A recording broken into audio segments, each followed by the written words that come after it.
Twelfth NCERT last unit ecology का chapter number 11 organisms and populations का आज हम रिवीजन करेंगे।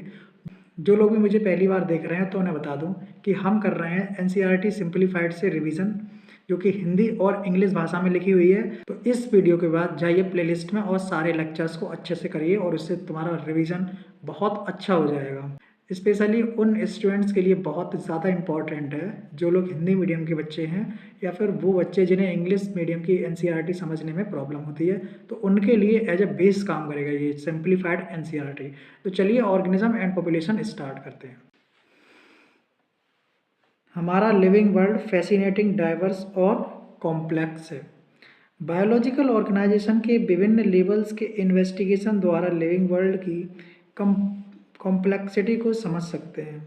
बायोलॉजिकल ऑर्गेनाइजेशन जैसे स्टार्टिंग में क्या होता है बेटा, मैक्रोमोलिक्यूल्स, फिर उससे सेल्स बनेगी, सेल से टिश्यू बनेगी, फिर उससे ऑर्गन बनेगा, फिर एक इंडिविजुअल ऑर्गेनिज्म और फिर पॉपुलेशन, फिर कम्युनिटी, इकोसिस्टम और फिर बायोम्स। ये सीक्वेंस है बायोलॉजिकल ऑर्गेनाइजेशन का।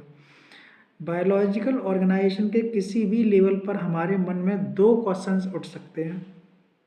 कौन कौन से क्वेश्चंस उठ सकते हैं? एग्जाम्पल के तौर पे अगर हम देखें इस पे, तो जब हम गार्डन में सुबह बुलबुल को गाते सुनते हैं तो हमारे दिमाग में क्वेश्चन उठता है, बर्ड कैसे गाती है और बर्ड क्यों गाती है? कैसे गाती है और क्यों गाती है? कैसे, हाउ वाले क्वेश्चंस में प्रोसेस की मैकेनिज्म का पता चलता है, तथा क्यों वाले क्वेश्चंस में प्रोसेस की सिग्निफिकेंस का पता चलता है।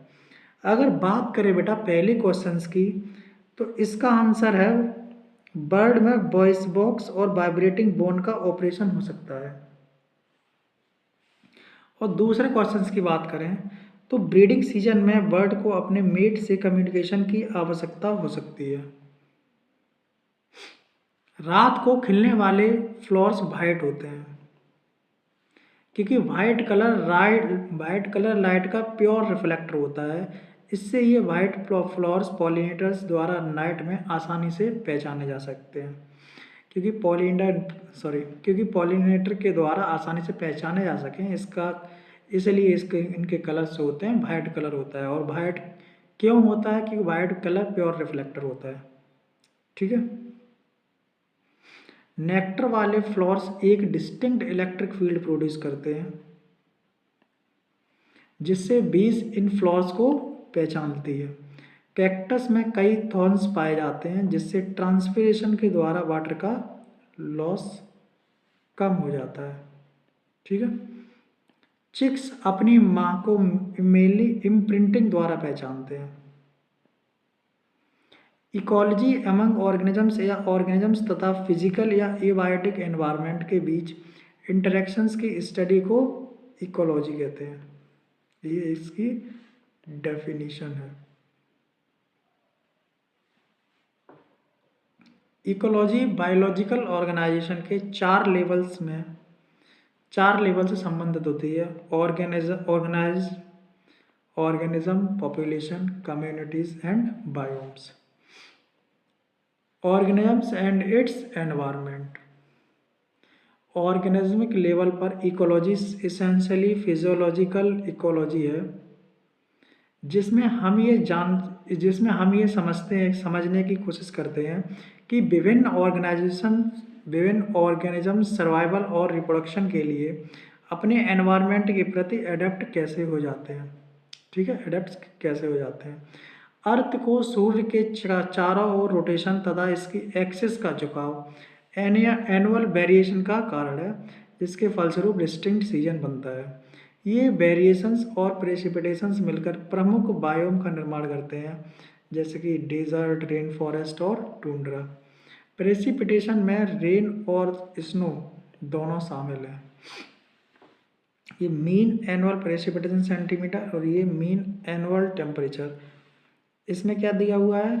इसमें बेटा biome distribution with respect to annual temperature and precipitation.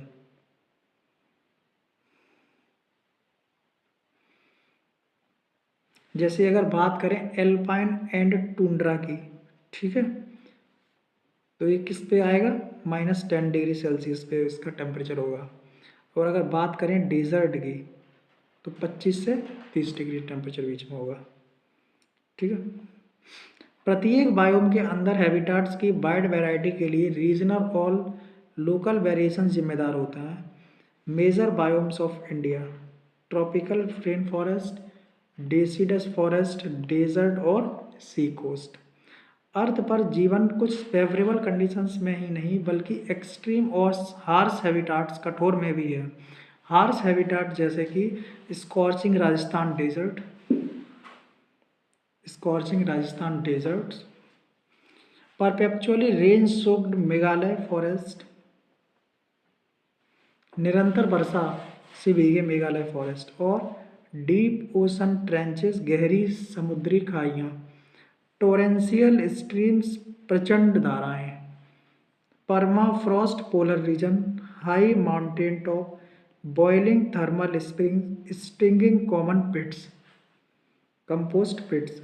हमारी इंटेस्टाइन भी माइक्रोब्स की हजारों स्पीसीज के लिए यूनिक हैबिटेट है। ठीक है। विभिन्न हैबिटेट्स की फिजिकल और केमिकल कंडीशन से अधिक वेरिएशंस के की एलिमेंट्स क्या हैं? तो आंसर है टेम्परेचर, वाटर, लाइट, सॉइल और सबसे महत्वपूर्ण है टेम्परेचर, वाटर, लाइट और सॉइल सबसे इम्पोर्टेंट है। एबायोटिक कंपोनेंट्स अकेले किसी ऑर्गेनिजम्स के हैबिटाट को पूरी तरह कैरेक्टराइज नहीं करते हैं। एबायोटिक मतलब फिजियोकेमिकल। ठीक है। हैबिटेट में बायोटिक कंपोनेंट्स भी शामिल होते हैं। बायोटिक कंपोनेंट्स में पैथोजन, पैरासाइट्स, प्रीडेटर्स, कॉम्पिटिटर्स जिनसे ऑर्गेनिज्म्स लगातार इंटरेक्ट करता है। नेचुरल सिलेक्शन द्वारा अपने हैबिटेट को सर्वाइवल और रिप्रोडक्शन के अनुकूल बनाने के लिए ऑर्गेनिजम्स ने एडेप्टेशंस को विकसित किया है। मेजर एबायोटिक फैक्टर्स कौन से हैं? नंबर 1 टेम्परेचर, जो कि सबसे इम्पॉर्टेंट है। यह इकोलॉजिकली सबसे योग्य एनवायरमेंटल फैक्टर है। हम जानते हैं कि अर्थ का एवरेज टेम्परेचर सीजन के अनुसार चेंज होता रहता है। एक्वेटिक से पोल्स की ओर तथा प्लेन से माउंटेन की टॉप की ओर प्रोग्रेसिवली घटता है। बहुत इंपॉर्टेंट लाइन है। एक्वेटर से पोल्स की ओर तथा प्लेन से माउंटेन की टॉप की ओर टेम्परेचर प्रोग्रेसिवली घटता है। ठीक। पोलर एरिया और हाई एल्टीट्यूड में टेम्परेचर सब जीरो से लेकर समर में ट्रॉपिकल डेजर्ट में मोर देन 50 डिग्री सेल्सियस हो जाता है। थर्मल स्प्रिंग्स और डीप सी हाइड्रोथर्मल बैंड जैसे यूनिक हैबिटाट में एवरेज टेम्परेचर 100 डिग्री सेल्सियस से अधिक होता है। मैंगो ट्री कनाडा और जर्मनी जैसे टेम्परेट कंट्री में ग्रो नहीं करते, ना ही कर सकते हैं। स्नो लेपर्ड्स केरला के फॉरेस्ट में नहीं मिलते। ट्यूना फिश ओशन में ट्रॉपिकल लैटिट्यूड्स आगे रेयरली पकड़ी जाती हैं। टेम्परेचर एंजाइम्स की काइनेटिक्स को प्रभावित करते हैं और इसके द्वारा ये ऑर्गेनिजम्स की बेसल मेटाबॉलिज्म एक्टिविटी और अन्य फिजियोलॉजिकल फंक्शंस को प्रभावित करता है। कुछ ऑर्गेनिज्म टेम्परेचर के वाइड रेंज को टॉलरेट कर सकते हैं और इन्हें क्या बोलते हैं? यूरोथर्मल। लेकिन अधिकांश क्या है कि नैरो रेंज के टेम्परेचर को ही फॉलो करते हैं, जिन्हें क्या बोलते हैं? स्टीनोथर्मल एनिमल बोलते हैं। विभिन्न स्पीसीज का जियोग्राफिकल डिस्ट्रीब्यूशंस काफ़ी हद तक उनकी थर्मल टॉलरेंस पर डिपेंड करता है। क्या आप यूरिथर्मल और स्टीनोथर्मल एनिमल और प्लांट्स के नाम जानते हैं? तो एग्जाम्पल है ट्राइकोडेस्मिया, एक यूरिथर्मल प्लांट है। रिसेंट ईयर्स में एवरेज ग्लोबल टेम्परेचर की ग्रेजुअल वृद्धि चिंता का विषय है। क्या इससे कुछ स्पीसीज की डिस्ट्रीब्यूशन रेंज प्रभावित होगी? नंबर 2 जो एबायोटिक फैक्टर है वो है वाटर, लाइट और सॉइल। चलो जल्दी जल्दी से नहीं पढ़ लेते हैं। टेम्परेचर के बाद ऑर्गेनिजम्स की लाइफ को प्रभावित करने वाला इंपॉर्टेंट फैक्टर वाटर है। वास्तव में लाइफ की ओरिजिन पानी में हुई और ये बिना पानी के अनसस्टेनेबल है। बहुत इंपॉर्टेंट लाइन है, लाइफ की ओरिजिन बेटा पानी में हुई। ठीक है। डेजर्ट में पानी बहुत लिमिटेड होता है, इसलिए केवल स्पेशल एडेप्टेशंस द्वारा वहाँ रहना संभव है। प्लांट्स की प्रोडक्टिविटी और डिस्ट्रीब्यूशन भी पानी पर बहुत ज़्यादा डिपेंड रहता है। ओशन, लेक्स और रिवर्स में रहने वाले ऑर्गेनिजम्स को भी वाटर रिलेटेड प्रॉब्लम्स का सामना करना पड़ता है due to osmotic pressure. Aquatic organisms के लिए वाटर की quality, chemical composition, pH important होती है। सॉल्ट की कॉन्सेंट्रेशन अगर बात करेंगे इनलैंड वाटर में 5 से कम होती है, सी में 30 से 35 होती है, हाइपर सैलिन लैगून्स में 100 से अधिक होती है। कई फ्रेश वाटर एनिमल्स समुद्र पानी में और समुद्री एनिमल्स फ्रेश वाटर में लंबे समय तक नहीं रह पाते क्योंकि उन्हें ऑस्मोटिक प्रॉब्लम्स का सामना करना पड़ता है। ठीक है, ऑस्मोटिक प्रॉब्लम्स का सामना करना पड़ता है। नंबर 3 इवाइटिव फैक्टर है लाइट।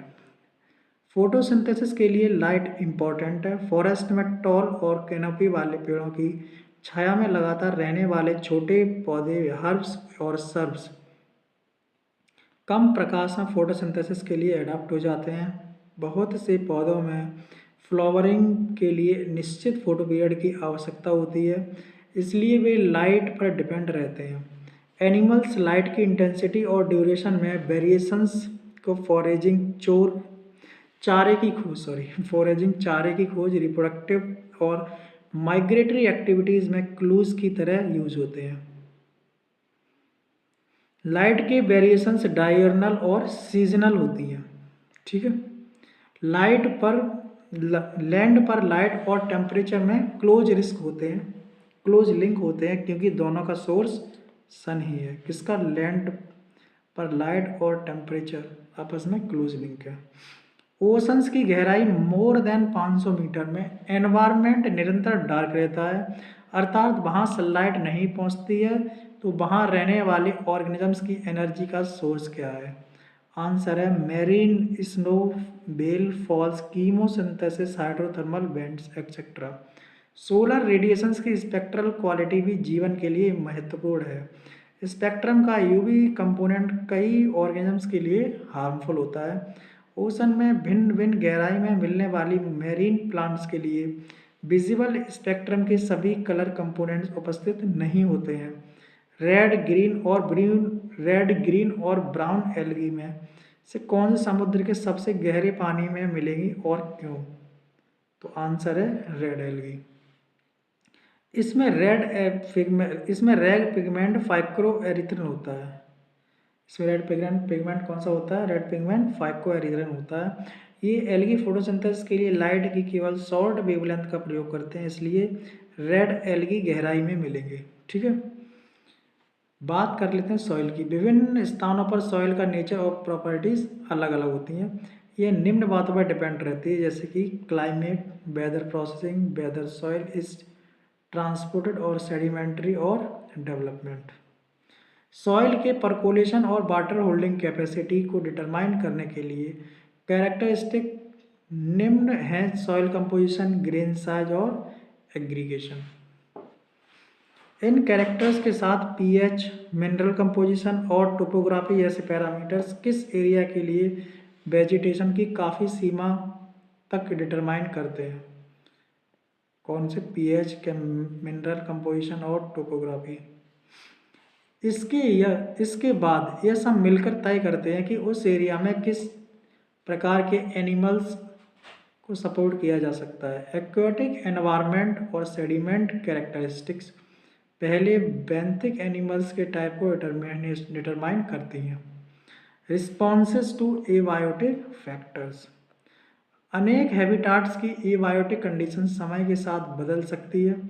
इस तरह के हैबिटाट्स में रहने वाले ऑर्गेनिजम्स इन स्ट्रेसफुल कंडीशंस को कैसे फेस करते हैं या कैसे उन कंडीशंस में अपने को मैनेज करते हैं।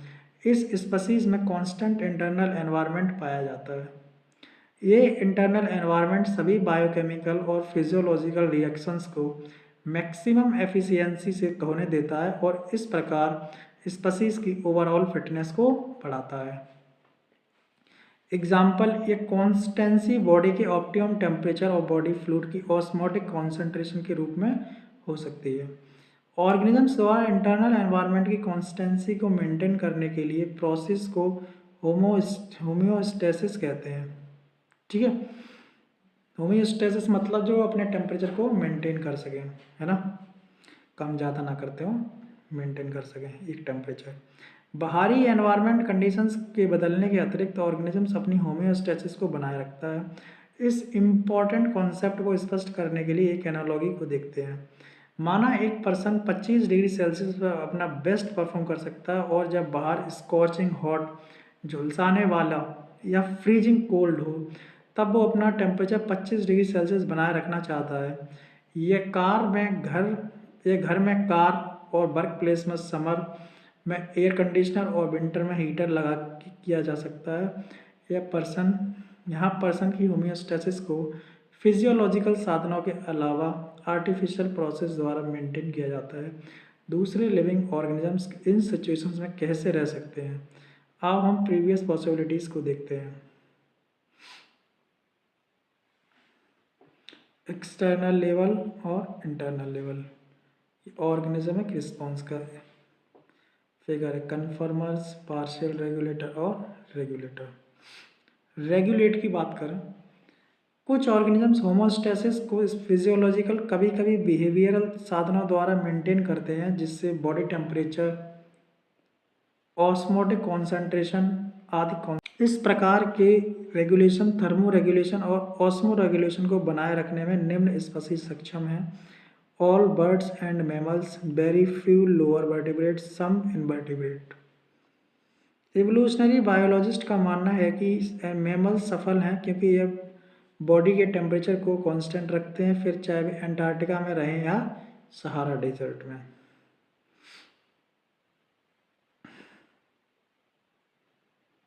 मैमल्स क्या रखते हैं? अपनी बॉडी के टेम्परेचर को सेम रखते हैं। ठीक है,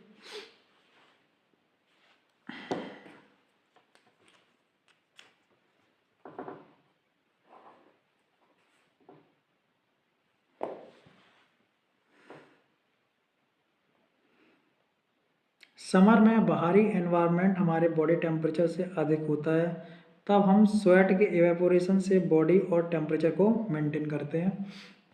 विंटर में बाहरी टेम्परेचर 37 से कम होता है और समर में 37 से ज़्यादा होता है। उस समय हम शिवरिंग कांपते हैं, जो एक प्रकार की एक्सरसाइज है और जिससे हीट प्रोड्यूस होती है और बॉडी का टेम्परेचर बढ़ जाता है। प्लांट्स में इंटरनल टेम्परेचर को मेंटेन करने के लिए कोई खास मैकेनिज्म नहीं होती। कन्फर्म रेगुलेटर हो गया, रेगुलेट हो गया, कन्फर्म।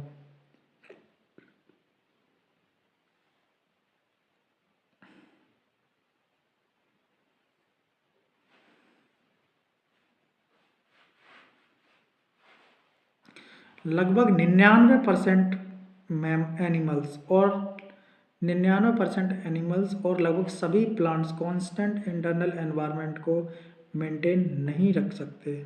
इनका बॉडी टेम्परेचर वातावरण के टेम्परेचर के अनुसार बदलता है।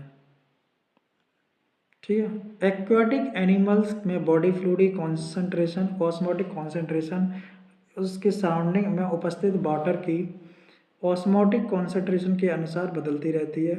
ये एनिमल्स और प्लांट्स कन्फर्मर्स कहलाते हैं। ये कन्फर्मर्स विकसित होकर रेगुलेट क्यों नहीं बने, जबकि कांस्टेंट इंटरनल एनवायरनमेंट लाभदायक होता है? अगर आप ध्यान दें तो पाएंगे कि सभी लोग चाहते हैं कि उनके पास भी एयर कंडीशनर हो, लेकिन कितने लोग उसे खरीद सकते हैं? बताओ। ज़्यादातर लोग समर में स्वेटिंग के द्वारा बॉडी टेम्परेचर को मेंटेन कर सब ऑप्टिमल परफॉर्मेंस से काम चला लेते हैं। कई ऑर्गेनिजम्स के लिए थर्मो रेगुलेशन करना एनर्जेटिकली एक्सपेंसिव है। यह श्रीव्स और हमिंग बर्ड्स जैसे स्मॉल मैमल्स के लिए सच है। हीट का फायदा या नुकसान सरफेस एरिया का फंक्शन है। ठीक है, स्मॉल एनिमल्स का सरफेस एरिया उनके वॉल्यूम की अपेक्षा ज़्यादा होता है, इसलिए कोल्ड में इनके बॉडी की हीट बहुत तेज़ी से कम होती है। ऐसी कंडीशंस में मेटाबॉलिज्म द्वारा हीट प्रोड्यूस करना एक्सपेंसिव होता है। इसके कारण बहुत छोटे एनिमल्स पोलर रीजन्स में रेयरली ही पाए जाते हैं। ठीक है, हीट प्रोड्यूस करना एक्सपेंसिव होता है ना, विंटर की बात कर रहे हैं ना, इसके कारण छोटे एनिमल्स पोलर रीजन्स में नहीं पाए जाते, पोलर रीजन्स में नहीं पाए जाते हैं ना। एवोल्यूशन के दौरान कांस्टेंट इंटरनल एनवायरनमेंट को मेंटेन बनाए रखने की कॉस्ट और बेनिफिट्स दोनों को कंसीडर किया जाता है। केवल लिमिटेड रेंज वाली एनवायरमेंटल कंडीशंस में कुछ स्पीशीज ने रेगुलेशन की क्षमता विकसित की, एनवायरमेंटल कंडीशंस की रेंज बढ़ने में पर ये कन्फर्मर हो जाते हैं। अगर स्ट्रेसफुल कंडीशंस लोकलाइज्ड या केवल शॉर्ट ड्यूरेशन के लिए हो तो ऑर्गेनिजम्स के पास दो अन्य ऑल्टरनेटिव होते हैं, या तो माइग्रेट कर जाओ या फिर सस्पेंड, है ना। तो migrate, third is migrate. Organisms stressful habitat से टेम्परली अधिक हॉस्पिटल अनुकूल एरिया में चले जाते हैं और स्ट्रेसफुल पीरियड बीतने के बाद वापस लौट आते हैं, तो इसे माइग्रेट कहते हैं। ह्यूमन एनालॉगी में समर में, जैसे समर में व्यक्ति दिल्ली से शिमला चला जाए, कई एनिमल्स पर्टिकुलरली बर्ड्स, कई एनिमल्स पर्टिकुलरली बर्ड्स विंटर में लंबी दूरी का माइग्रेशन करके अधिक हॉस्पिटेबल एरिया में चले जाते हैं। प्रत्येक विंटर में सिबेरिया और अन्य एक्सट्रीमली कोल्ड नॉर्दर्न रीजन से आने वाले माइग्रेटरी बर्ड के लिए Keoladeo National Park Bharatpur Rajasthan host की तरह काम करता है। ठीक है, ठीक ठीक। सस्पेंड, बैक्टीरिया, फंजाई और लोअर प्लांट्स में विभिन्न प्रकार के थिक वॉल वाले स्पोर्स पाए जाते हैं। ये स्पोर्स इन्हें अनफेवरेबल कंडीशन से बचाने में हेल्प करते हैं। स्पोर्स क्या करते हैं, अनफेवरेबल कंडीशन से बचाने में हेल्प करते हैं। सूटेबल एनवायरनमेंट मिलने पर स्पोर्स जर्मिनेट हो जाते हैं। हायर प्लांट्स में सीड्स और कुछ दूसरे वेजिटेटिव रिप्रोडक्टिव स्ट्रक्चर्स डिस्पर्सल में सहायता करते हैं। ये स्ट्रक्चर्स डिस्पर्सल में हेल्प करने के अलावा स्ट्रेसफुल पीरियड से निकलने में भी हेल्पफुल होते हैं। ये स्ट्रक्चर्स मॉइस्चर और टेम्परेचर की फेवरेबल कंडीशंस में जर्मिनेट होकर न्यू प्लांट्स बनाते हैं। ऑर्गेनिजम्स अपनी मेटाबॉलिक एक्टिविटी को कम करके डोरमेंसी अवस्था में जाकर ऐसा करते हैं। एनिमल्स यदि माइग्रेट नहीं कर सकते तो एस्केप पलायन करके स्ट्रेस से बचता है।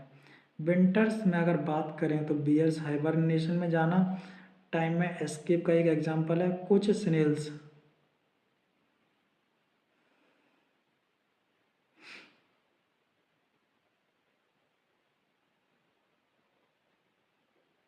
कुछ स्नेल्स और फिशेस समर में हीट और डेसिकेशन से बचने के लिए एस्टिवेशंस में चले जाते हैं।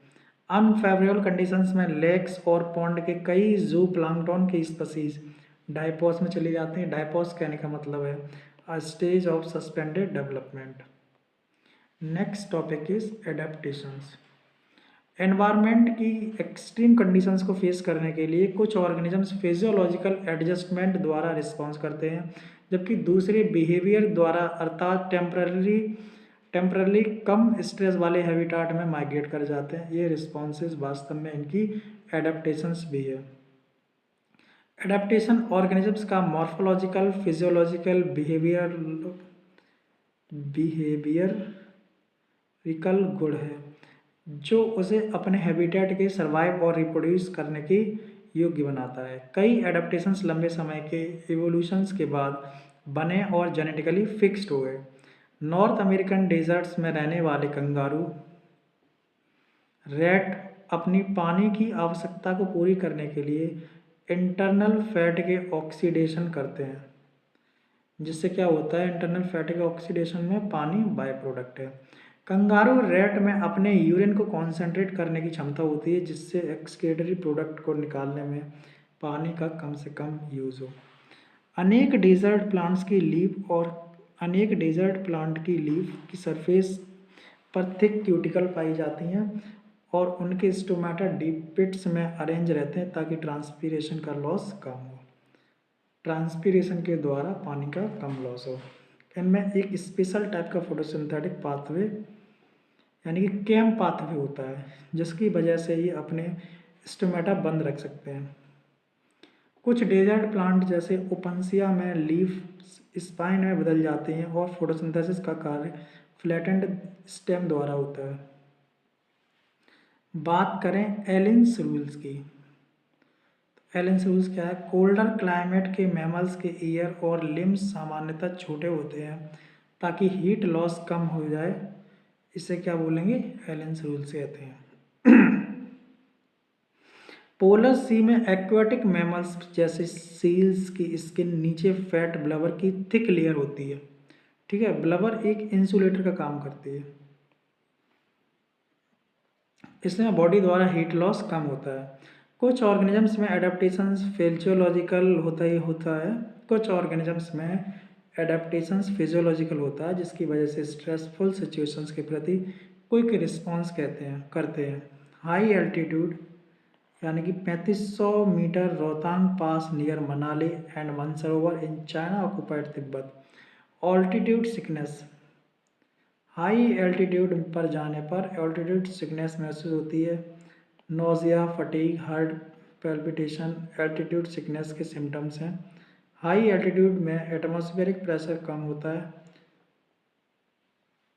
इसलिए इनफ ऑक्सीजन नहीं मिल पाती।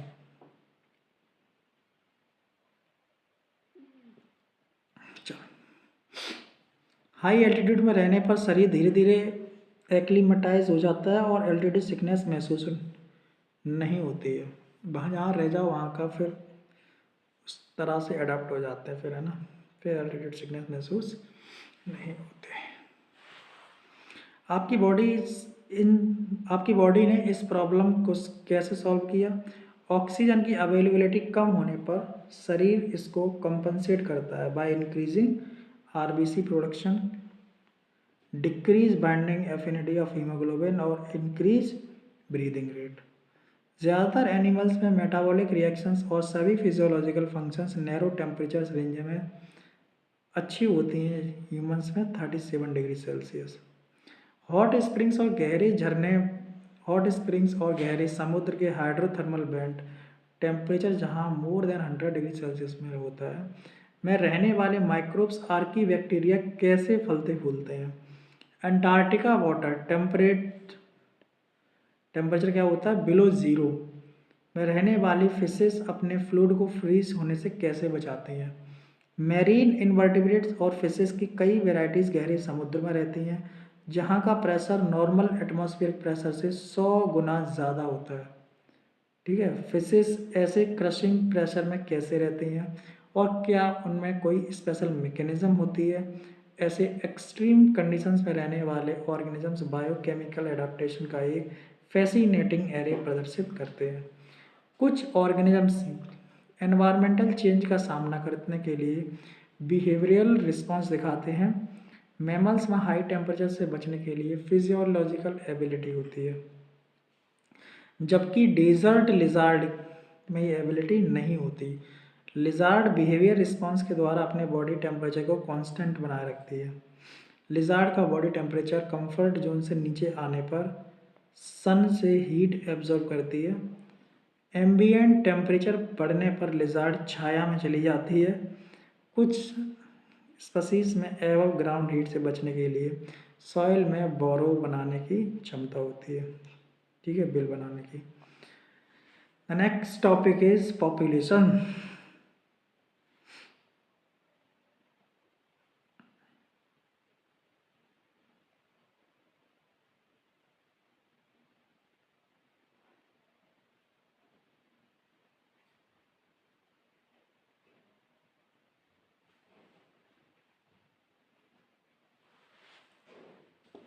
Next topic is population.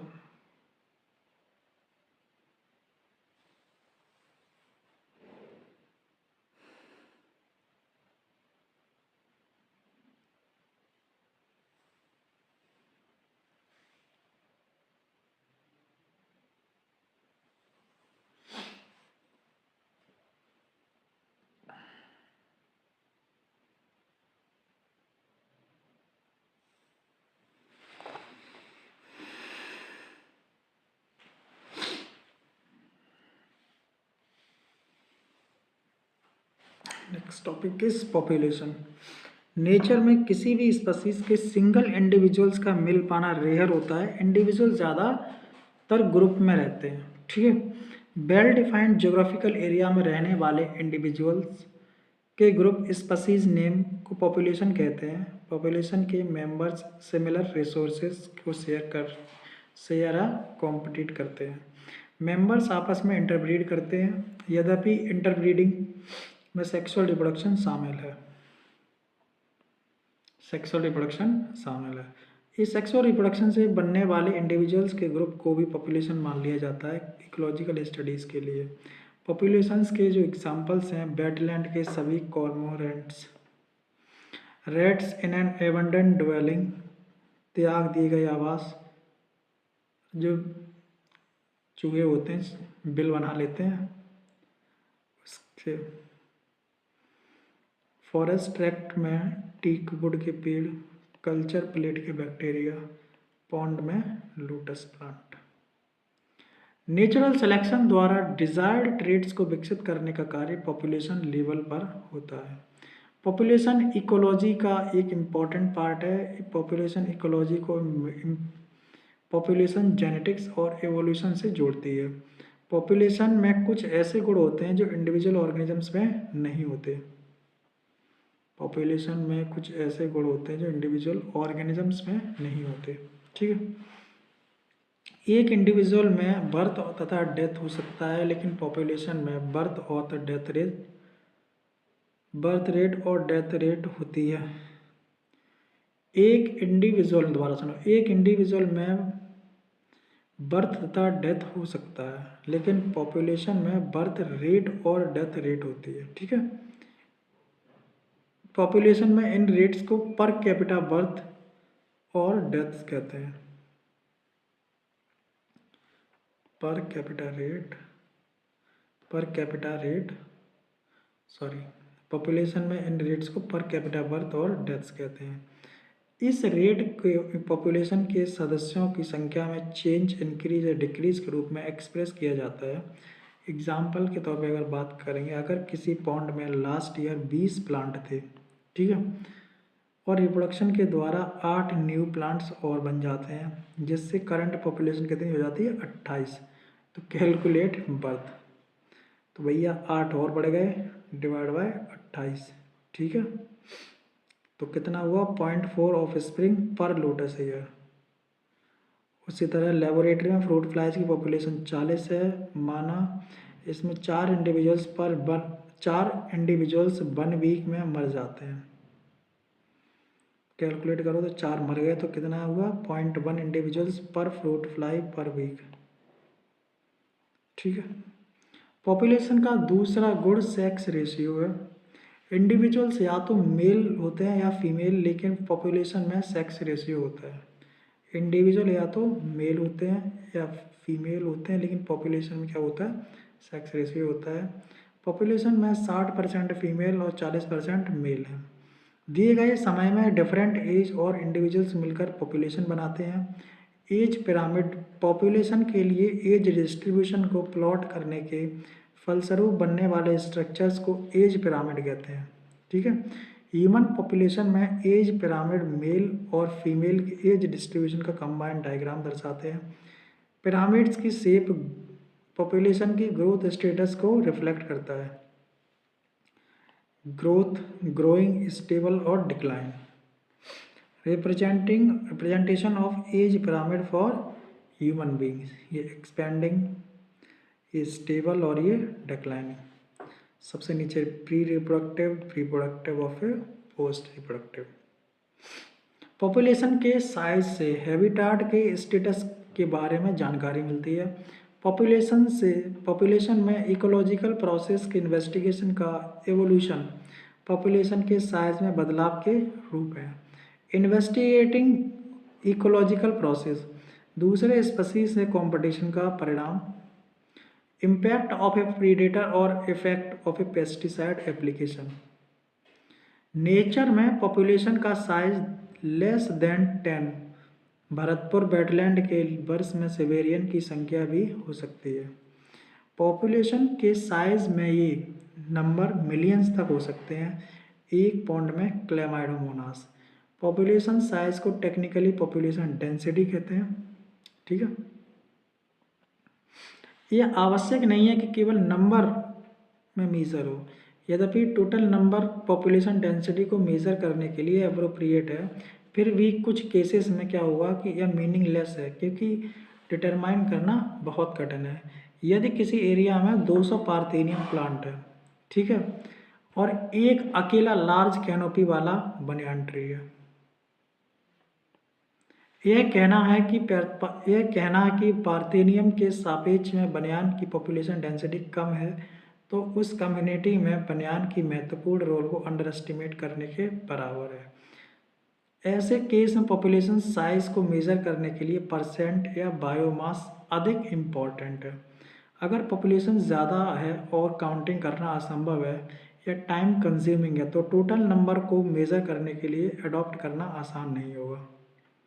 Lab में पेट्री डिश में बैक्टीरिया का डेंस कल्चर, तो उसकी डेंसिटी को मेजर करने का बेस्ट तरीका क्या है? कभी कभी इकोलॉजिकल इन्वेस्टिगेशन के लिए एब्सोल्यूट पॉपुलेशन जानने की आवश्यकता नहीं होती, रिलेटिव डेंसिटी से भी ये पर्पस पूरा हो सकता है। एग्जाम्पल के तौर बात करें, अगर कॉट ट्रैप की गई फिशेस की संख्या लेक में टोटल पॉपुलेशन डेंसिटी को मेज़र करने का अच्छा तरीका है। हम ज़्यादातर पॉपुलेशन के साइज़ को बिना गिने या बिना इनडायरेक्टली एस्टिमेट करते हैं। हमारे नेशनल पार्क्स और टाइगर रिजर्व्स में टाइगर की काउंटिंग पग मार्क्स और फीकल पैलेट्स पर आधारित होती है, ठीक है। पॉपुलेशन ग्रोथ किसी स्पीशीज के लिए पॉपुलेशन का स्टैटिक पैरामीटर नहीं है, यह समय समय पर चेंज होता रहता है। यह साइज विभिन्न फैक्टर्स पर डिपेंड करते हैं, जैसे कि food availability, predator pressure, adverse weather.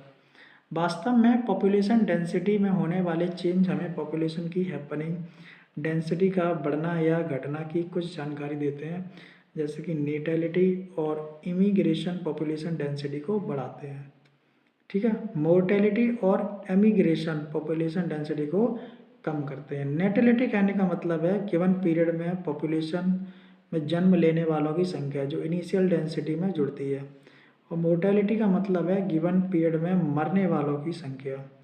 Immigration क्या होता है? गिवन पीरियड में हैबिटेट में कहीं और से सम स्पीशीज के इंडिविजुअल्स की संख्या इमिग्रेशन कहलाती है, कहीं और से आ जाए। और एमिग्रेशन का मतलब होता है कि छोड़कर जाने वाले पॉपुलेशन के इंडिविजुअल्स की संख्या एमिग्रेशन कहलाती है। अगर टी समय में पॉपुलेशन डेंसिटी n हो, तो t+1 पर डेंसिटी क्या होगी? nt+1 equal to ntb+i-d+e।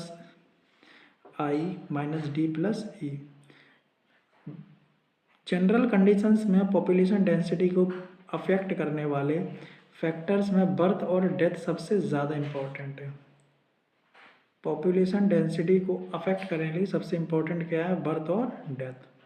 New habitat पर याद रखिए, न्यू हैबिटेट में कॉलोनाइज होने पर पॉपुलेशन की ग्रोथ में बर्थ रेट से ज़्यादा इम्पोर्टेंट क्या है? इमिग्रेशन, ठीक है। अब याद रखना, पॉपुलेशन डेंसिटी के लिए सबसे ज़्यादा इम्पोर्टेंट क्या है? बर्थ और डेथ। लेकिन न्यू हैबिटेट की कॉलोनाइज होने पर पॉपुलेशन की ग्रोथ में बर्थ रेट इतना इम्पोर्टेंट नहीं जितना कि इमिग्रेशन इम्पोर्टेंट है। Population density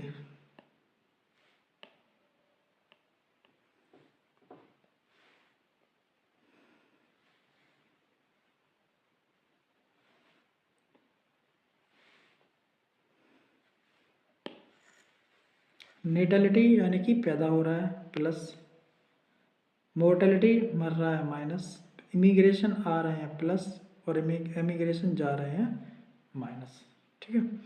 growth model, first is exponential growth and second is logistic growth, ठीक है। दोनों पढ़ते हैं अभी। एक्सपोनेंशियल ग्रोथ में क्या है? किसी पॉपुलेशन को बिना रुकावट ग्रोथ के लिए सोर्स, फूड और स्पेस ज़रूरी है।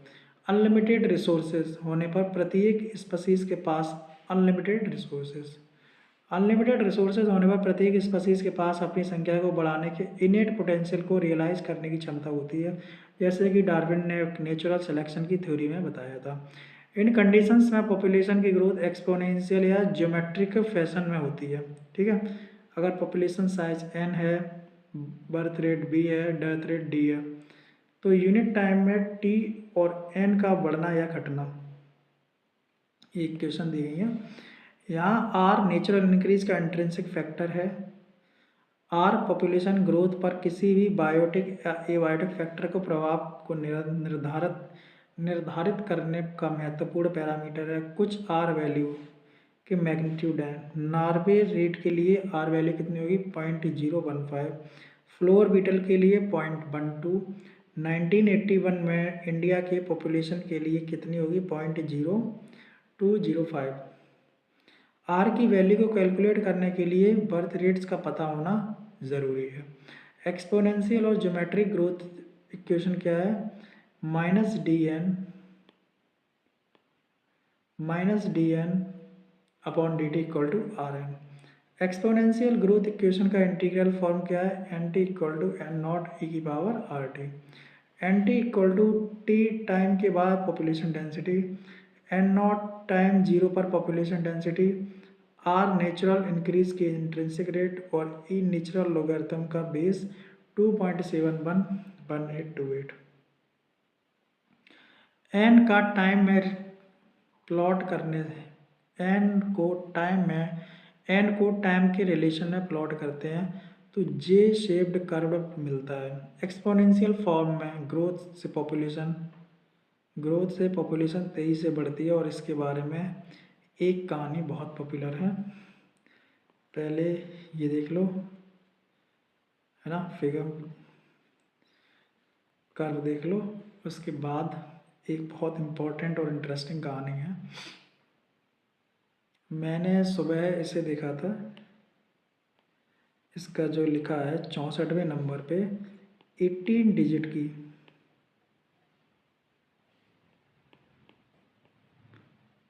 18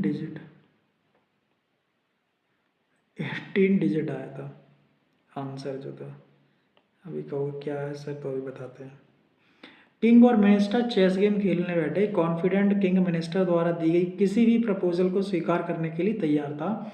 मिनिस्टर ने कहा अगर वह जीत गया तो वह बीट के कुछ दाने लेगा जिसकी क्वांटिटी चेस बोर्ड के पहले खाने में 1 ग्रेन, दूसरे में 2 ग्रेन और तीसरे में 4 ग्रेन, चौथे में 8 और इस तरह 64 खाने में भरने के बराबर होनी चाहिए। राजा ने प्रपोजल को एक्सेप्ट कर लिया और खेल शुरू किया, लेकिन मिनिस्टर जीत गया। किंग को फील हुआ कि मिनिस्टर की शर्त बहुत आसान थी। चेस बोर्ड में गेंद को फिल करना शुरू किया तो किंग ने रियलाइज़ किया कि उनके किंगडम में प्रोड्यूस होने वाले सारे बीट मिलकर भी 64 खाने नहीं भर पाएंगे। That is compound interest. Compound, that's the power of compounding. 1 में 2, 2 में 4, 3 में 8, 4 में 16, है ना।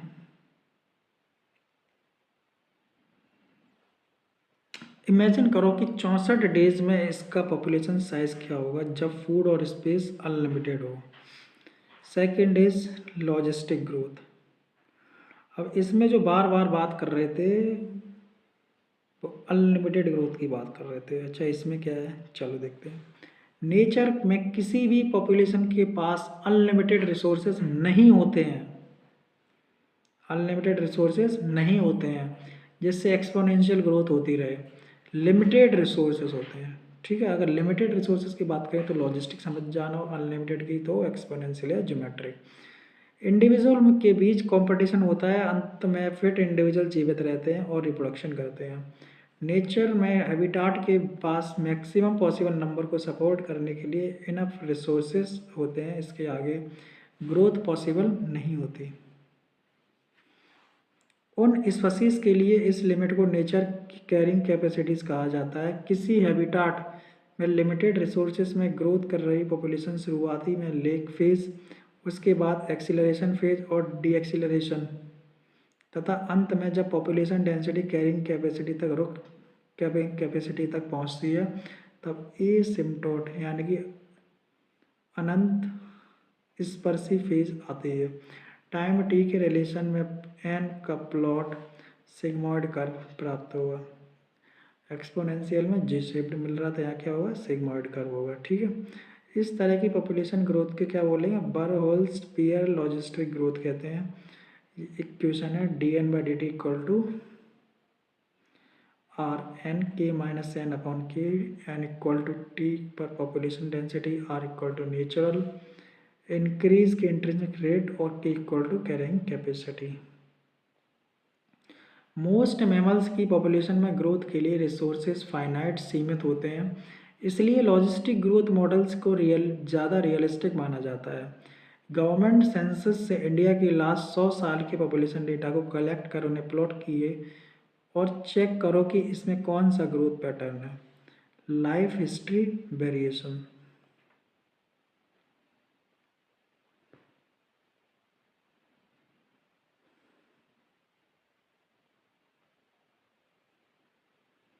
लाइफ हिस्ट्री वेरिएशन, पॉपुलेशन जिस हैबिटाट में रहती है उसमें अपनी reproductive fitness high R value को मैक्सिमाइज बनाने के लिए वेरिएशन होती है। रिप्रोडक्टिव फिटनेस को डार्विनियन फिटनेस भी कहते हैं। ठीक है, रिप्रोडक्टिव फिटनेस को डार्विनियन फिटनेस भी कहते हैं। एक पर्टिकुलर प्रेशर के अंडर में organisms most efficient reproductive strategy की ओर विकास करते हैं। कुछ ऑर्गेनिजम्स अपने लाइफ टाइम में एक बार ब्रीड करते हैं।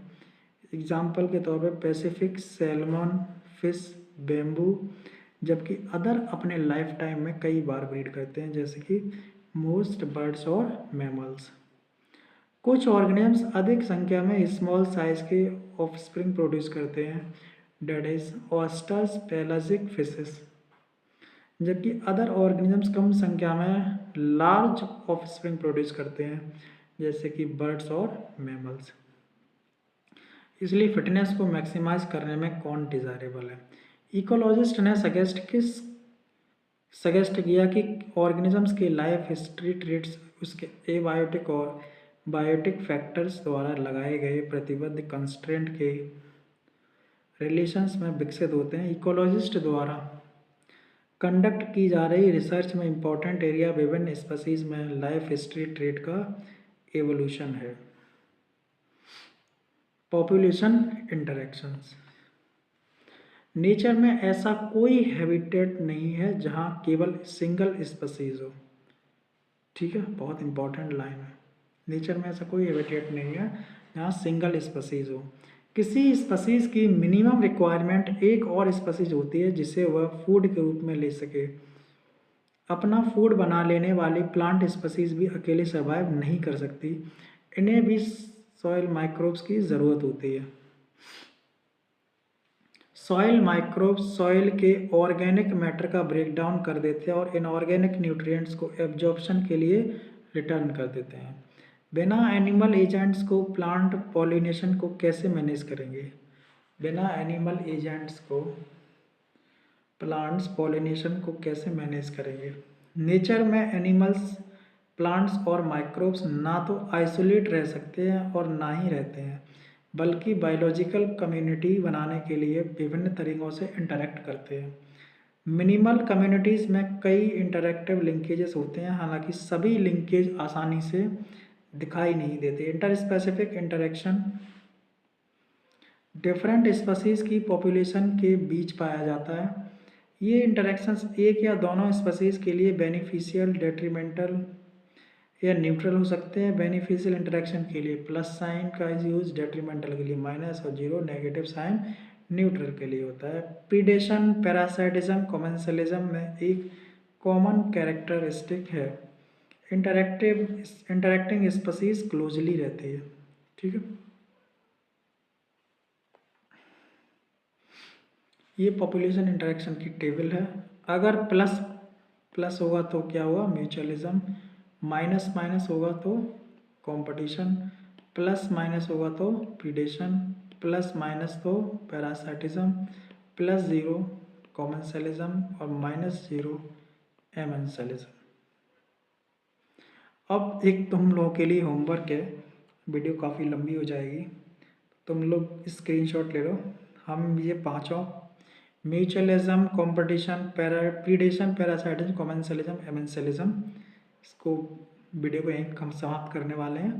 तो आप इसका स्क्रीनशॉट ले लो, है ना, वरना वीडियो काफ़ी लंबी हो जाएगी। कुछ भी नहीं है इसमें, सिंपल लाइनिंग है, रीड कर लेना, कुछ भी खास नहीं है, सिंपल एग्जांपल्स हैं, वो याद रख लेना, है ना। स्क्रीनशॉट ले लो इसका,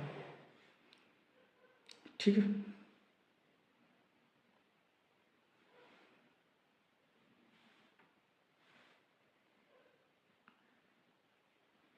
screenshot, take screenshot guys.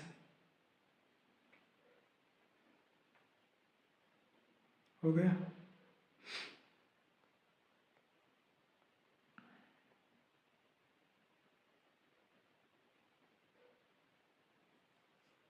Prediction हो गया कंपटीशन का।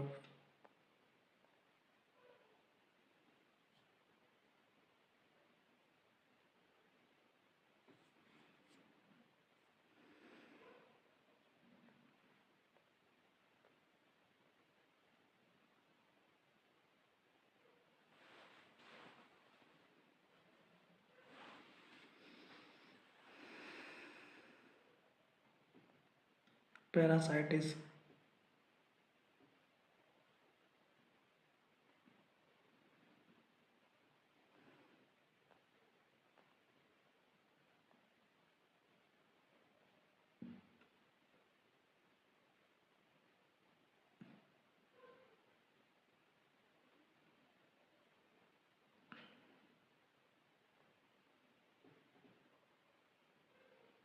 कंप्लीट पैरासाइटिस, ठीक। Next is commensalism.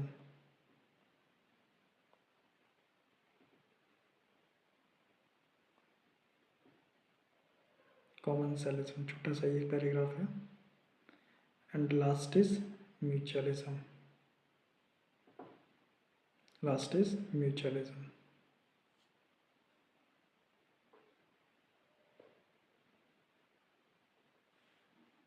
ठीक।